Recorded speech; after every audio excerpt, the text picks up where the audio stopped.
થોડું બૂમ દેખાડો. પોલીસ અધિકારીઓ આદિવાસીઓ એ ઘટનાની અમે કોર્ટમાં જવાના પ્રયાસો કર્યા, ત્યાંના આગેવાનો સાથે સંપર્ક કર્યા અને ત્યાંની અંદરની માહિતી મેળવવાના પ્રયાસો કર્યા. ત્યારે આ ઘટનાની આવતીકાલના રોજ અમે અમારી લીગલ ટીમ અને અમારા આદિવાસી સમાજના તમામ સંગઠનના પદાધિકારીઓ સાથે સવારે 10:30 વાગે અંબાજી ખાતે માતાજીના દર્શન કરીને ગબ્બર પર્વતે 11 વાગે સૌને મળીને અમે પડાલિયા જવાના છે.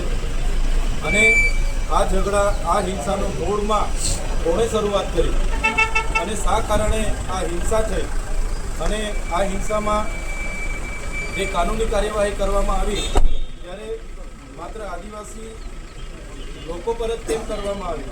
જે લોકોએ શરૂઆતમાં લાઠીચાર્જ કરી, ટીયર ગેસો છોડ્યા, ફાયરિંગ કર્યું, એ પોલીસ અધિકારીઓ પર કેમ કરવામાં ના આવી? પોલીસ અધિકારીઓ દ્વારા, વન અધિકારીઓ દ્વારા આજે ત્યાં કેમ ડિસેમ્બરમાં ત્યાં જઈને ગામ ખાલી કરાવવું પડ્યું, ઘરો તોડવા પડ્યા, લાઠીચાર્જ કરવું પડ્યું, ટીયર ગેસ છોડવા પડ્યા, 50 રાઉન્ડ ફાયરિંગ કરવું પડ્યું? આ તમામ બાબતોને જાણવા માટે આવતીકાલે અમારી સમગ્ર અંબાજીથી ઉમરગામના આદિવાસી સમાજના સંગઠનના પદાધિકારીઓ અમે સૌ અને અમારી લીગલ ટીમની સાથે આ ગામની મુલાકાતે જવાના છે.